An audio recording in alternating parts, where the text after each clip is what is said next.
Joris, félicitations d'abord. Ego asante. Ego. Mwajeje kuronka intsinzi ariyo ya mbere mu nkino za playoffs. Mwari muyiteze ko ibintu bishobora kuba. Kuyitega nibaza yuko ibyo cyatuzanye nibaza yuko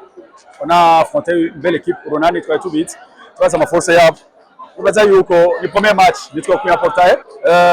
ni premier match ni playoffs ejo Ronani gwabonye aho bakosheje wagira match justement. Nibaza yuko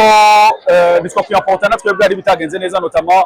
twari dufise une défense de 18 ira vraiment kubera une défense de zone 1-2-2. Nibaza ko natwebwe merci naho utsinda match ari ibintu byinshi tubona yuko utaraba pre cyane gose. Nibaza yuko ubunye tugiye gukosora bitagenze neza hanyuma byagenze neza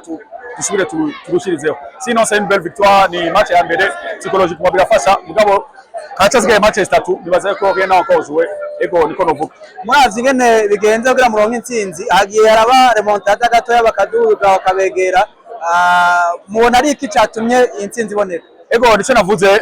tugeze kugira lead ya une défense de 18 mu nyuma une défense 1-2-2 hanyuma turagira ama perte de ballon mesh hanyuma bara procéder kuma transition nico gituma nibaza yuko babwize bashaka yuko kuduforcer yuko dufata amashoot urujya mwanya nivyo ko birakunda ugize une défense de zone c'est pour forcer les shoots kuko bwa mbere défense individuelle yekusa ngikwira bagora gatonya hanyuma turagira une défense 1-2-2 bara biromonta nibaza yuko natwebwe. Merci pour la victoire abakinyi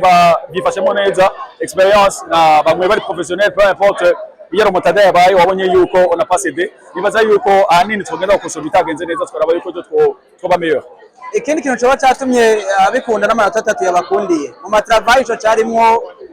Ego iyo uhura n'umugwi nk'Urunani ifise défense iri compact twaravye mu match menshi bamaze gukina défense yabo iri compact baragira na couverture menshi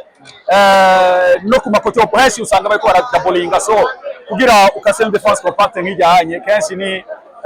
utubarondera aba exterieur ukabashira mu ma condition meza kugira iyo défense yo gobe dushobora kuyugurura. Nibaza yuko ego amashuti yakunze kandi urabizi yuko taux de pourcentage ni kiba kwa kundi nyene mugabo tuzobandanya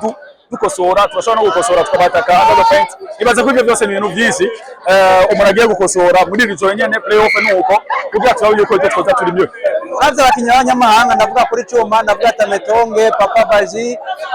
ibyo babahaye nivyo mwari mubiteze. Ego cyane gose mwabonye yuko Baji mwe nababwira Baji c'est un gars très intelligent hari ama 3 points wabonye yaba exterieur benshi baronse facilement kubera Baji abashira mu ma condition beza nico twamuzaniye ko turazi ko ama défense yoga yirogopa cyane under paint so kuba étranger Diaye il a très bien joué Cyuma même nawe vuze yuko ndi satisfait kandi imbere ko tubanza natwaravye ikintu bashobora gufasha ikintu tubuze mu mugwi wacu nibaza yuko turi prêt nitwa kuyaporta ko navuze ni victoire iryoshe mugabo nta cyabaye turacyasigaje izindi match muko Ronani ivyo ruzoza gwitanga cyane gose nibaza yuko tugiye gukosora ibitakunze hanyuma turaje ko twoba meilleur ide oya nama plan tactique no munsi nashatse gukina small ball muko izo nshobora kuza nashaka gukina n'aba intérieur babiri byose n'ama plan de jeu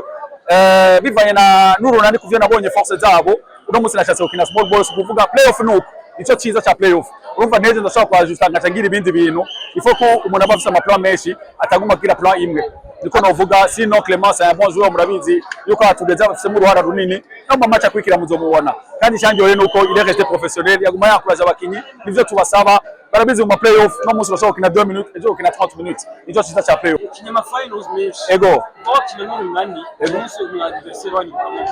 ni hamahirwe ngana guteka oya icyo sino kuyamahirwe nibaza yuko tugo twafronta une équipe ikomeye ivyo dukeneye nivyo bakeneye ivyo abakinyi bakomeye cyo ngo dusaba abakinyi bakeneye nibaza yuko uzoshaka victoire cyane ari wazoyitahukana so Urunani c'est un grand club nibaza yuko twogenda porpore si victoire ko barabizi ko maromontada y'amaba ugasanga uragize 3-0 bakagaruka ivyo cyo navuze ati nitwa kuyaporta ibitakunze nivyo tugiye gukosora ubwo tuzobe meilleur. Akajambo kanyuma ku bafana oya abafana ni bajya n'abambere bajya nabi wacu bajya ndabizi yuko vraiment bazokwama hajya bajya batadufashije tuzojyama mugabo bari hajya hanye turabazi yuko decision msho bacu urabona yuko no kuri ja lead igihe aba une défense de 18 batugumye impande bagume bakuraja abajure nibigeze bata confiance kwera bajya abafana bacu nibaza yuko nejo boza bakadufasha kujya nyene ahubwo barushirizeho bishoboka sino big up kandi barabizi ko vyose bikora kubabo tubashimire cyane murakoze cyane gose.